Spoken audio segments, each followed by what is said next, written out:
The evening settled quietly over West Cambridge, the kind of gentle hush that usually signaled the end of a long day. But Julia Carver felt anything but calm. Her 7-year-old son, Liam, had been unusually silent during dinner, pushing food around his plate, glancing at the hallway as if afraid someone might walk in. She kept asking if something was wrong, and each time he shook his head, eyes down, voice barely a whisper. It wasn't until later, when she tucked him into bed and turned off the lamp, that he finally spoke. "Mom," his voice trembled. "Dad has another woman." Julia froze. The words hung in the darkness like a dropped glass, delicate and devastating. She sat down slowly on the edge of his bed, brushing a hand through his hair, hoping she misheard. "What do you mean, sweetheart?"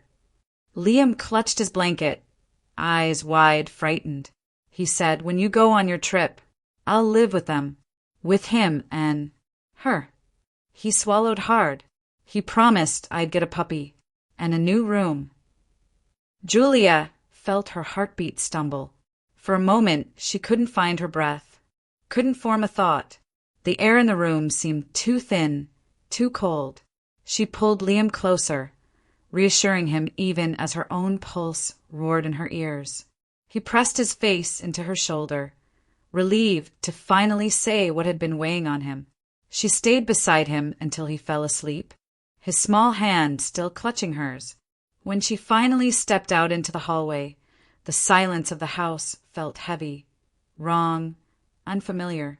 Something in Liam's voice, fear, certainty, refused to fade from her mind. She tried to sleep. She lay in bed with the window cracked open, listening to the distant hum of cars along Concord Avenue. But her thoughts spun in tightening circles.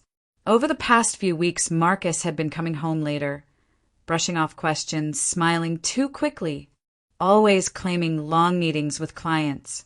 The gentle shift in his tone, the distracted looks, the strange bursts of tenderness that felt more like guilt than affection.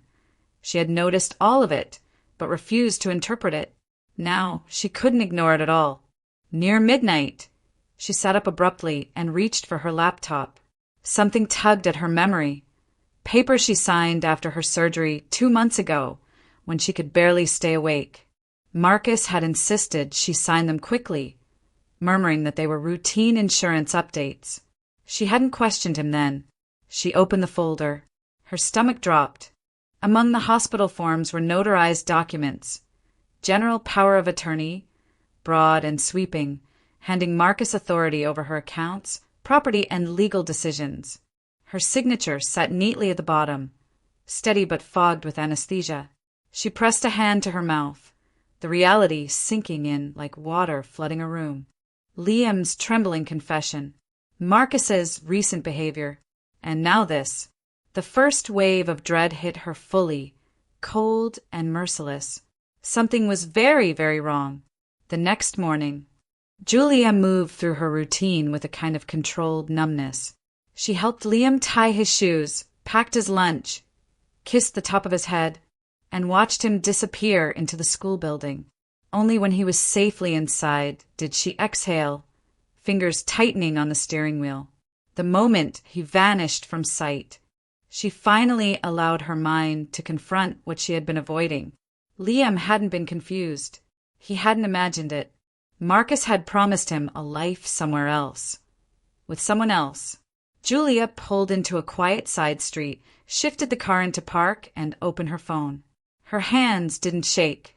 Everything inside her had gone still, sharpened, focused. She typed the name she'd heard before, but never fully considered. Victoria Hale. The search results populated instantly. The first link led to the website of a high-end wealth management firm in downtown Boston. Julia tapped it. A polished headshot filled the screen.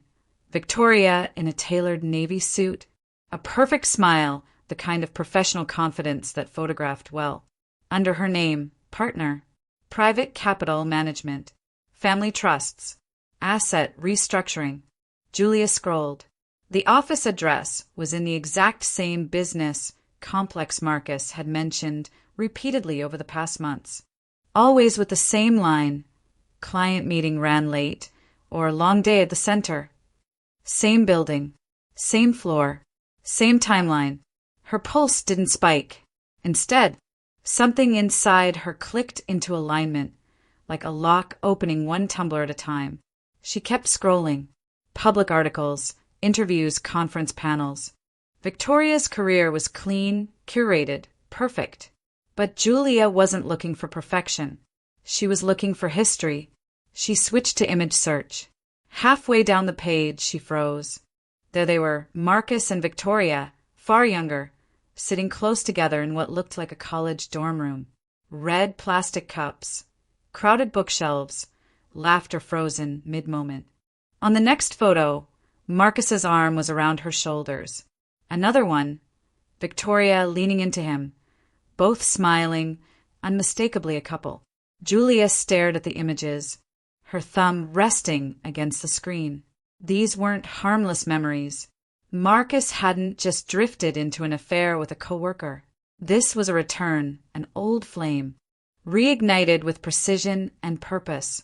One by one, the puzzle pieces landed exactly where they belonged. The late nights, the phone turned face down, the vague excuses, the strange tension in his voice whenever she asked about his schedule, Liam's trembling fear. It all linked back to this. Julia closed the photo gallery and leaned back against the seat, eyes fixed on the quiet morning outside. A woman jogged past. A cyclist rang his bell. The world continued as if nothing had shifted, but inside Julia everything had. She wasn't relieved, but she was calm, coldly, clearly calm. The truth was no longer hiding in shadows. It was standing in full light, and now she knew exactly where to look next. Julia arrived at Rebecca Nolan's office in Boston's financial district just after noon, moving through the glass lobby with the steady, deliberate steps of someone forcing herself not to fall apart. Rebecca had been her classmate years ago, sharp, rational, the kind of woman who could cut through chaos with a single sentence. Today, Julia needed exactly that. Rebecca ushered her inside, closed the door, and studied her for a moment. "You look like you haven't slept," she said quietly. "I haven't." Julia set her bag down and exhaled. "I need your help, and I need you to tell me how bad this is." Rebecca gestured for her to sit. "Start from the beginning." So Julia did Liam's confession. The late-night search about Victoria Hale, the old photos, the subtle shifts in Marcus's behavior. But when she reached the part about the documents she signed after surgery, Rebecca's expression tightened. "You're talking about a general power of attorney?" she asked. Julia nodded. Rebecca steepled her fingers. "That gives Marcus almost full control. Access to your accounts, authority over transactions, even potential real estate decisions. In the wrong hands, that document is dangerous." "In his hands?" Julia asked, voice barely audible. Rebecca didn't soften it. "Very dangerous." Julia swallowed. "There's more. He has an appointment at a psychiatric clinic.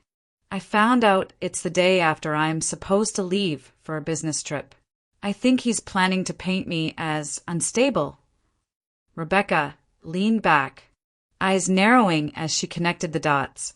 "A psychiatric evaluation scheduled right after your departure, paired with POA control, paired with a promise to your son that he'll live with them once you're gone."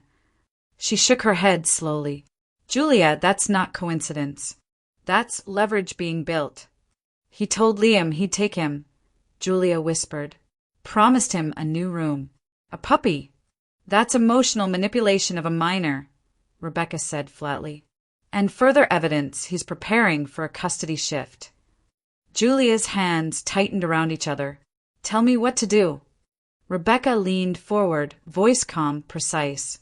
"First rule, no hacking, no digging into his devices, no confrontations.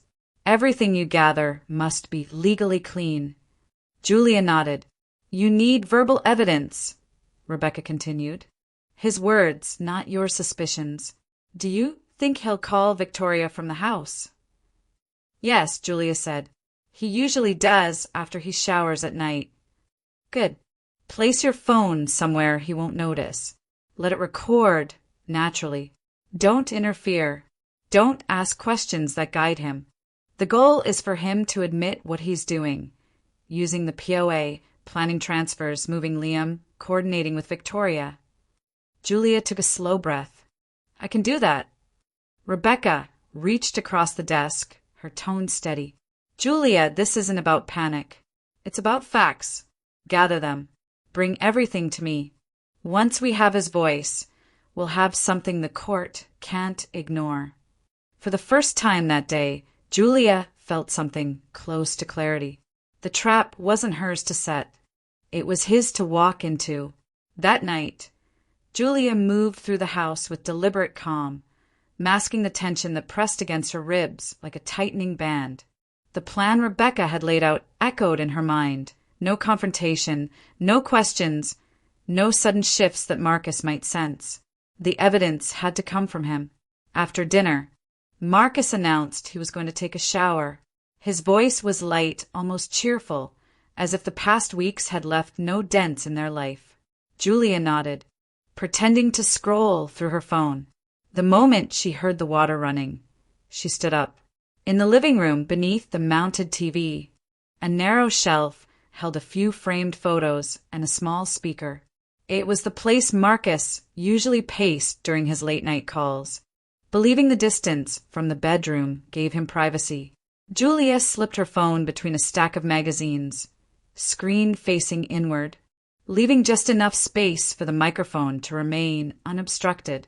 She pressed the record button. The red icon blinked silently. She tested the sound, one soft tap, barely audible, then stepped back, eyes tracing the area to ensure nothing looked disturbed. Everything appeared exactly as it always did. Satisfied, she returned to the bedroom, heart beating with controlled precision. She lay atop the comforter, positioning herself as if she'd simply grown tired waiting for him. The shower still ran. Marcus's faint humming drifted down the hall. A minute later, the water stopped. Julia closed her eyes and steadied her breathing.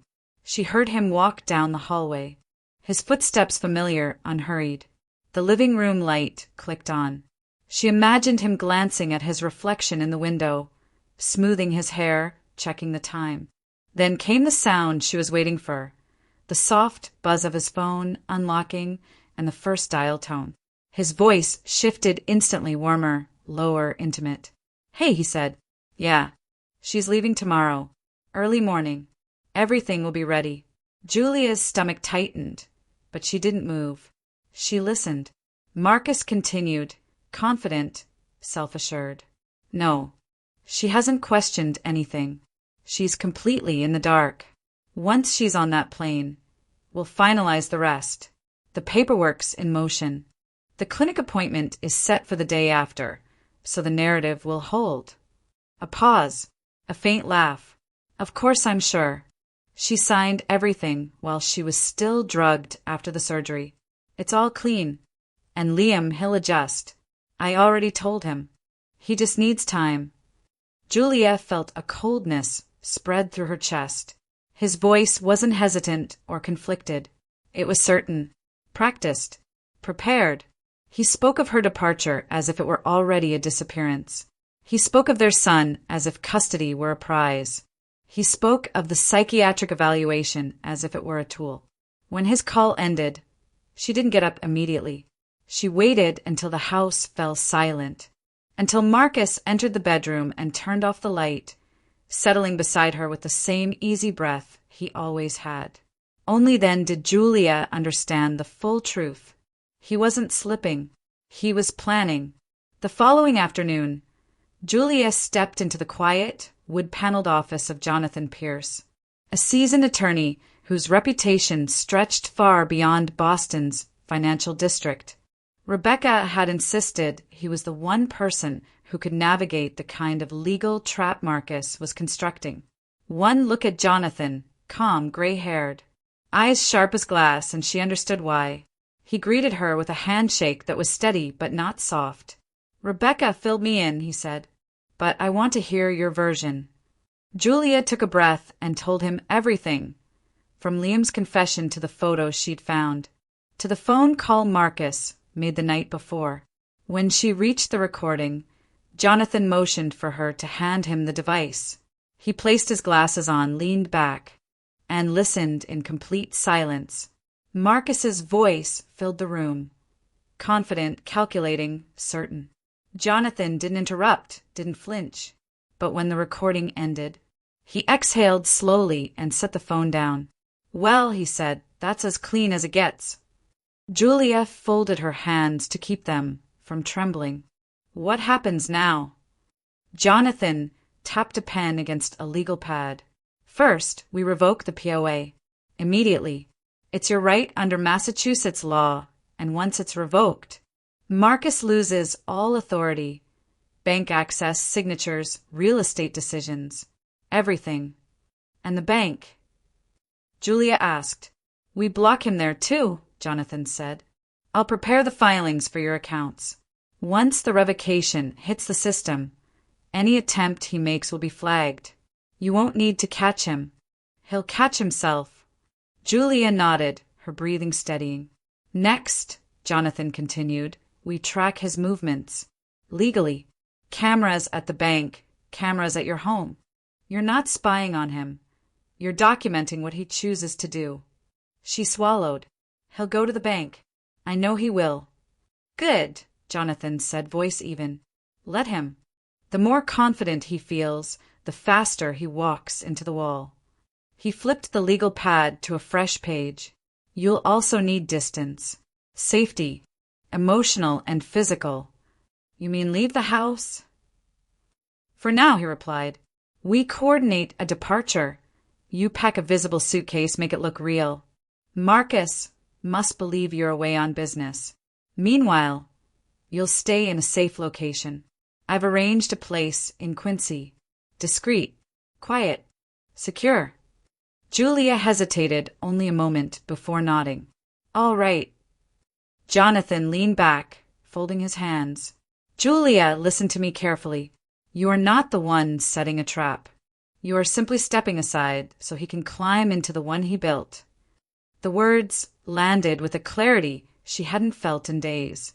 This only works, he added, if he believes he's already won. Julia felt the calm settle again, the same cold, steady calm she had felt in the car that morning. For the first time, she wasn't reacting to Marcus. She was preparing for him. The morning of the trip arrived cold and pale, the kind of Boston dawn where breath fogs in the air and everything feels suspended. Julia placed a suitcase, mostly empty, by the front door, making sure Marcus saw it when he came downstairs. He smiled at her with a softness that now felt rehearsed, the expression of a man who believed he was already in control. Call me when you land, he said, leaning in to kiss her cheek.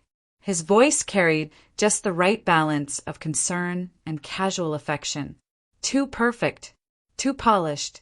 Julia gave him a quiet nod, grabbed the handle of the suitcase, and stepped outside.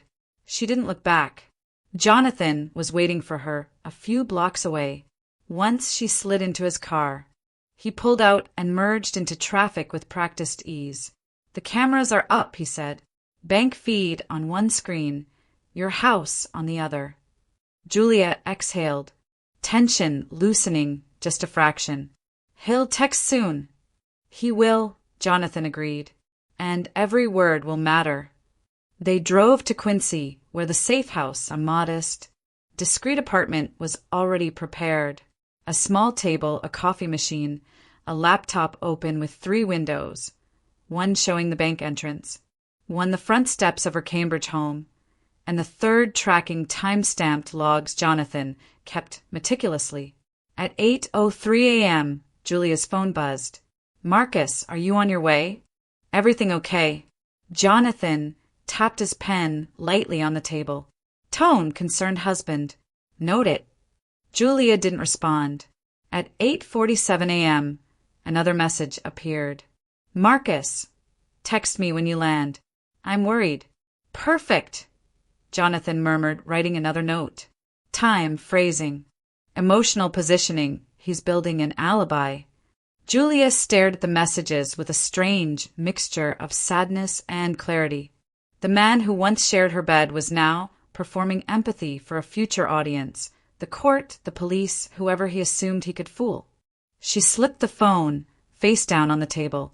Hours seemed to stretch. The room filled with silence, broken only by the hum of the laptop and the occasional scribble of Jonathan's pen. Outside, the world passed as if the fate of a family wasn't about to pivot inside this quiet apartment. Then Jonathan pointed to the screen showing the front of her house. There, he said softly. He's moving. Marcus stepped outside, dressed sharply, a dark folder tucked under his arm. His walk was confident, almost triumphant. He locked the door behind him, unaware that every motion, every breath was being recorded. Julia held perfectly still. It begins, Jonathan said. The trap wasn't closing on him yet. He was simply walking toward it. At exactly 9:10 a.m., the camera feed on Jonathan's laptop flickered, then sharpened into focus. Marcus appeared on the sidewalk outside the Prudential branch, dressed in a light gray suit, a black leather folder tucked confidently under his arm. His stride was calculated, steady, unhurried, the walk of a man convinced he was stepping into a victory he had engineered himself. Julia felt her breath hitch, but she didn't look away. A white sedan idled at the curb. Inside, Victoria Hale sat in the driver's seat, phone in hand, gaze fixed on the bank doors. She looked composed, perfectly put together, ready for the next step of whatever they believed would happen once Julia was safely out of the picture. Marcus pressed through the glass doors and approached the teller counter. The bank's interior camera captured him clearly. Confident posture, polite smile, papers neatly arranged as he slid them across the desk. Jonathan leaned forward, adjusting the volume as the microphone picked up his voice. "I'm acting on behalf of my wife," Marcus said smoothly. "I need to execute several transactions on her accounts." The teller, a young woman with dark hair pulled into a tight bun, typed quickly, scanning the documents. At first, her expression was neutral. Then something shifted. Her eyebrows lifted. A tiny hesitation. She excused herself politely and stepped away. Marcus's fingers began tapping impatience against the edge of the folder. On the screen, a branch manager appeared, middle-aged, calm, measured. He greeted Marcus and reviewed the paperwork himself. His demeanor didn't change, but his tone took on a subtle firmness as he looked up from the monitor. "Mr. Carver," he said evenly, "according to our system, you are no longer an authorized representative on these accounts. The general power of attorney was revoked yesterday." Marcus blinked, visibly thrown off. "That's impossible. She didn't revoke anything." "The revocation is active," the manager repeated. "Your access is closed. We cannot perform these transactions." Julia's heart pounded as she watched Marcus's shock melt into anger. His voice rose sharp, cracking through the bank lobby as he leaned forward. "You don't understand who you're talking to," he snapped. "My wife is traveling. I'm handling our finances. Everything is approved. Run the transactions." The teller pressed a discreet button beneath the counter. Two security officers moved subtly closer. On the outside feed, Victoria noticed the delay. The car door flew open. She hurried inside the branch, her heels clicking on the floor, her voice tight, urgent. "Marcus, what's going on? Why is it taking so long?" He turned to her, frustration spilling over. "They blocked everything. They're saying it's revoked." The manager didn't react to the tension. He simply repeated, steady and composed, "We cannot complete your request. The documents have no legal standing." Victoria lowered her voice, but the microphone caught every word anyway. "What do you mean revoked? We planned everything." Marcus snapped back. She must have found out. But she couldn't have. She left this morning. A security guard stepped closer. Sir, I'm going to ask you to remain calm, the guard said evenly. But Marcus was far past calm. His face flushed red, his hands shaking with disbelief as he pointed at the manager. You can't do this. This is our money. Jonathan clicked his pen once, slow, satisfied. There it is, he murmured. On screen, Marcus's world was coming apart, piece by piece. And for the first time, he realized it. The trap hadn't sprung on him by force. He had walked directly into it. By early afternoon, the camera feed from the Cambridge house shifted violently as Marcus stormed up the walkway, his movements sharp and frantic. He yanked at the front gate, then the doorknob, slamming his palm against the wood hard enough to rattle the frame.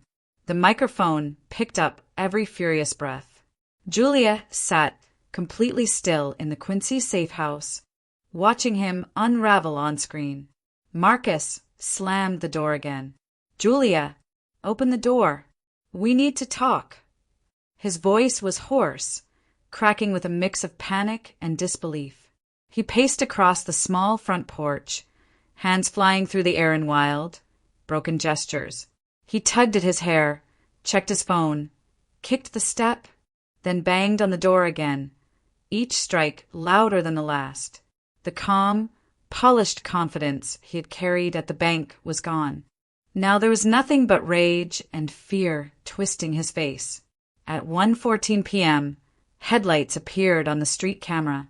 Victoria pulled up fast, barely turning off the engine before climbing out of the car. She rushed toward him. Marcus, what happened? Why didn't it work? What did they say? Her voice was sharp, urgent, desperate. He spun toward her. They revoked everything. All of it. I don't have access to a single account. Victoria's hands flew to her face. How? She was supposed to be gone. You said she wouldn't notice anything. Marcus stomped back toward the door, slamming the flat of his hand against it again. She must have figured it out before leaving. This doesn't make sense. She didn't even take her work laptop. Victoria grabbed his arm. Would you stop? People are watching. I don't care. Marcus shouted, ripping his arm away. She planned something. She's trying to trap me. The irony wasn't lost on Julia or Jonathan. On screen, Victoria tried calming him, but the argument only escalated. Their voices rose, overlapping. Accusations, panic, muttered curses. Marcus paced the porch in rapid, frantic lines while Victoria alternated between whispering urgently and throwing her hands in the air. Then Marcus pulled out his phone. Jonathan sat forward. Here we go. Message after message appeared on Julia's screen. 1:22 p.m. Marcus, why aren't you answering me? 1:24 p.m. Marcus, call me right now. 1:27 p.m. Marcus, what did you do? Why would you revoke the POA? 1:30 p.m. Marcus, you're making a huge mistake. 1:33 p.m. Marcus, if you think you can run our life without me, you're wrong. 1:35 p.m. Marcus, open the door when I get back. We're not done. Jonathan picked up the notebook and began writing, his voice low and certain. Every message is gold. Julia didn't look away from the feed. She watched her husband, wild-eyed, furious, unmoored, pulling at the doorknob like he could force the world back into the shape he needed it to be. But the world had already shifted, and Marcus was the only one who didn't understand it. Yet, evening settled over the quiet Quincy apartment, the kind of dim, heavy dusk that made every sound feel sharper. Julia sat at the small kitchen table, her phone turned face up this time. She no longer needed distance. She needed clarity. And Marcus was about to give her all of it. At 6:02 p.m., her phone buzzed. Marcus, if you don't explain what you've done, I'll have to take measures. Julia stared at the message. The wording, the tone, the coldness, it matched exactly what Rebecca and Jonathan had predicted. There was no confusion now, no misunderstanding. No pressure from work, no stress, No bad communication. This was who he really was. Another vibration.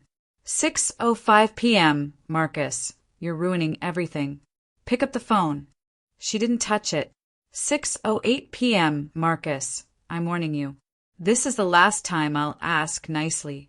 Julia closed her eyes. Each message stripped away one more illusion, revealing not a husband acting out of panic, but a man furious that he had lost control of the narrative he had crafted so carefully. Jonathan, sitting across from her, simply said, "Save everything." Every word, every timestamp. Julia nodded and took a screenshot. Then another. Then the next. 6:12 p.m., Marcus. Do not test me, Julia. The transformation was undeniable. Hours earlier, he had played the devoted husband at the airport, sending caring texts about safe arrivals and smooth landings. Now, blocked and exposed, he was unraveling, in writing on record without hesitation. Her hands tightened slightly around the edges of the phone. "He won't stop," she said, voice low, barely above a whisper. "He'll keep going until he gets what he wants." Jonathan didn't contradict her. "That's why we document. The more he reveals, the stronger your case becomes.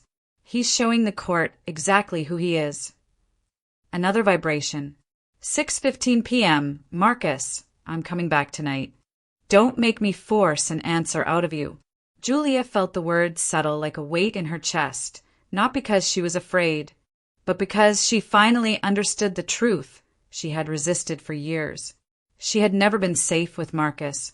She had only been obedient enough for him not to break the facade. But now that she had stepped out of the script, he expected her to follow. The real Marcus was climbing out, piece by piece, message by message. Her phone buzzed again and again, an uninterrupted stream of anger, entitlement, and veiled threats. Jonathan kept logging every detail with the precision of someone who had built careers out of exposing men exactly like Marcus. Julia looked at the final message that came in that hour. Short, sharp, unmistakably him. "You'll regret this." For a moment, she felt a quiet ache in her chest. Not fear, recognition. The mask was gone. The performance was over. This was the man she had lived with for years. And now, finally, she could see him clearly. The next morning, the conference room in Jonathan Pierce's office was covered in organized stacks of documents, printed screenshots, timestamps, and neatly labeled evidence folders. Julia sat between Jonathan and Rebecca, watching as the pieces of the past week, the panic, the recordings, the threats, the unraveling, were transformed into a structured legal arsenal. Jonathan opened a fresh folder. "We're filing today. Everything we have goes in. Everything." Rebecca nodded. "Let's start with the pillars." Julia placed her phone on the table, screen unlocked. Jonathan connected it to a small device that extracted the audio file, the recording from the living room. Marcus's voice, dripping with confidence as he collaborated with Victoria, played again in the background. Even now, hearing him admit his intentions sent a shiver up her spine. Jonathan clicked pause. "This," he said, tapping the waveform on the screen, "is direct evidence of premeditated financial exploitation." Next came the bank videos. Marcus walking into the branch, presenting revoked documents, escalating, threatening staff, Victoria rushing inside. Every angle was captured. Every word matched the timeline. Rebecca slid a printout toward Julia. "These texts," she said, "establish motive, emotional coercion, and escalating threats. Time-stamped, consecutive, irrefutable. Line after line if you don't explain. I'll take measures. You'll regret this. Don't make me force an answer out of you." Sat in black and white, impossible to misinterpret. Jonathan added another item to the evidence pile, the psychiatric appointment scheduling. "This shows intent to discredit your mental stability," he said. "A classic setup. If you hadn't caught this, he would have tried to weaponize it." Rebecca added Liam's statements, recorded carefully and legally. "The promise to relocate him," she said. qualifies as parental coercion and emotional manipulation of a minor. By the time everything was laid out, the table looked like a full map of Marcus's plan, each step documented, each choice deliberate, each attempt to gain control, now serving as proof against him. Jonathan opened a final folder labeled complaints. "All right," he said, his voice steady and precise. "We file 4 charges today." He lifted the first document. 1. Attempted financial fraud. Using revoked POA. Attempting to seize funds. Coordinating with a partner. Planning transactions in your absence. The second document. 2. Abuse and misuse of power of attorney. Obtained while the principal was sedated after surgery. Used for unauthorized actions. Attempted expansions of access. The third. 3. Attempted real estate manipulation. Preparing to leverage POA to control or transfer shared property. And finally, 4. Parental coercion and emotional manipulation. Pressuring a minor into believing a new living arrangement was certain, using promises to influence custody outcomes. Julia listened, each charge landing like a chapter closing behind her. Rebecca touched her hand lightly. "This is where it turns," she said, "from fear to action." Jonathan gathered the folders, stacked them neatly, and stood. "Once these are filed," he said, "Marcus doesn't get to define your life anymore. The law does." Julia exhaled long and steady. The case was no longer about escape. It was about truth, and the record now held all of it. The courtroom felt colder than Julia expected. Bright overhead lights, polished wooden benches, and the soft shuffle of papers echoing off the walls. It was the kind of place where truth wasn't shouted but laid out piece by piece, under oath, under scrutiny. And today, the truth belonged to her. Marcus entered with his attorney at his side, dressed in the same gray suit he had worn to the bank. But the confidence he carried then was gone. His eyes darted between the judge, the clerk, the gallery benches. He looked like a man clinging to the remnants of a performance everyone had already seen through. When the judge called the case, Marcus stood first. "Your Honor," he began, voice strained but attempting control, "my wife, Julia, has been unstable for months. She made erratic decisions, revoked documents without cause, left home without warning. I believe she suffers from—" Jonathan rose before he could finish. "Objection. Conclusions without evidence." The judge nodded. "Sustained. Mr. Carver, you may testify to facts, not speculation." Marcus's jaw tightened. He tried again. "She ran away. She blocked my access to our accounts, refused contact, accused me of things I never—" Jonathan stood once more. "Your Honor, with the court's permission, we'd like to present primary evidence." The judge gestured for him to proceed. Jonathan pressed a button on the laptop set up beside counsel table. The courtroom speakers crackled softly, and then Marcus's voice filled the room. Smooth, confident, unmistakable. "Yeah, she's leaving tomorrow. Everything will be ready. She signed everything while she was still drugged. It's clean. Once she's gone, we'll finalize the rest. Liam will adjust. I already told him." Marcus's face drained of color. Jonathan paused the audio. This recording was taken in the marital home. Mr. Carver was unaware his wife was present. There is no prompting, no entrapment. His intentions are clear. The judge's expression hardened. Next came the bank footage, the video of Marcus entering with the revoked POA, presenting documents, arguing with staff, escalating, shouting. Then Victoria rushing in, panicked, whispering, "We planned everything." The courtroom watched in silence. Jonathan clicked to the next exhibit, a timeline of Marcus's messages, one after another. The screen filled with the words Marcus had typed in anger. "If you don't explain, I'll take measures. Don't test me. You'll regret this. I'm warning you." Each message read aloud by the clerk. each timestamp recorded. Finally, Jonathan presented the psychiatric appointment paperwork, scheduled precisely the day after Julia's departure, with notes indicating an evaluation requested by Marcus. The judge folded his hands. "Mr. Carver, do you wish to respond to any of this evidence?" Marcus opened his mouth, but nothing came out at first. Then a frantic rush. "She manipulated the recording. She set me up. She's always been dramatic, always overreacting. She knew I was under pressure. Enough," the judge said sharply.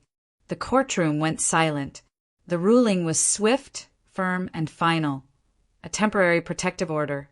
Sole temporary custody awarded to Julia. A freeze on all joint property and accounts. Marcus prohibited from any contact outside court-approved communication. Marcus's composure shattered. His shoulders slumped. His breath fractured. He looked between Julia and the judge as though the walls had closed in around him. For the first time, the man who had controlled every room he walked into looked small, exposed, the facade torn away. And Julia, sitting quietly beside Jonathan and Rebecca, felt something she had not felt in months. Not vindication, not triumph, clarity. It was over, not the process, not the legal path ahead, but the illusion. The mask had fallen, and the court had seen the truth. The legal machinery moved slowly at first. Papers filed, hearings scheduled, investigatory requests submitted. But once the charges were formally accepted, momentum built. The prosecution opened a full case against Marcus, attempted financial fraud, abuse of power of attorney, attempted real estate manipulation, and parental coercion. Each charge supported by clear evidence, each piece fitting together without gaps. Julia didn't attend every procedural hearing. Jonathan and Rebecca handled the bulk of it, sending her concise updates. Marcus's attorney requested delays. The prosecution rejected them. The financial audit confirmed unauthorized attempts on the accounts. Bank security officers provided written statements. The psychiatric clinic confirmed Marcus personally scheduled the appointment. The case was moving forward, with or without Marcus's cooperation. Julia's focus was somewhere else entirely. Liam. The first weeks after the court ruling were delicate. He had heard shouting, sensed tension, felt the weight of things he couldn't fully understand. In the safety of the Quincy apartment, he curled beside Julia at night, asking small questions in a quiet voice. "Are we staying here forever? Are you mad at Dad? Did I do something wrong?" Julia answered each gently, carefully, truthfully. "No, sweetheart, none of this is your fault." Jonathan connected her with a child therapist specializing in high-conflict family cases. Liam began weekly sessions, drawing, talking, processing. Slowly his shoulders relaxed. His appetite returned. He started talking about school again. Julia watched the color return to his life, the softness to his smile. When the worst was finally behind them, she found a small 2-bedroom apartment near Greenwood Park in Cambridge. Sunny, modest, quiet. The kind of place where a child could grow without shadows. They moved in on a bright spring morning. Her new apartment sat on the 3rd floor of a charming brick building, overlooking the walking paths and tall maples of the park. She decorated it simply. Warm lamps, soft colors, picture frames that held only the moments that mattered. Liam chose a room with a corner window and filled it with dinosaurs and space posters. Julia returned to work, gradually, cautious, steady, rebuilding routines one day at a time. She cooked simple meals, read at night, watered a plant on the windowsill that Liam insisted they name Rocket. Life wasn't loud. It wasn't dramatic. It was stable. It was hers. By the time a year passed, the prosecution's work had progressed into full court review. Marcus faced real consequences, professional, financial, legal. Victoria had disappeared from the picture entirely. Julia no longer tracked their movements. She didn't need to. The system had taken over. She and Liam walked to school together each morning. They picnicked at Greenwood Park on weekends. Sometimes, when she sat on a bench watching Liam chase after a soccer ball with other neighborhood kids, she marveled at how peace could feel so spacious. One evening, late summer slipping into early fall, Julia sat on the small balcony of her apartment. The sky dimmed into lavender, the park below washed in the soft hush of twilight. Leaves rustled gently. A distant dog barked. Life moved in quiet, ordinary rhythms. She rested her hands on the railing and breathed deeply. Not triumph, not revenge, not victory shouted to a room. Something better, a victory that didn't need volume. A life reclaimed in silence. A future built not from the ashes of betrayal, but from the steady strength she discovered in herself. Julia closed her eyes, letting the cool air settle against her skin. Everything was calm. Everything was steady. Everything was finally hers. And that, quiet, dignified, whole was the ending she had earned.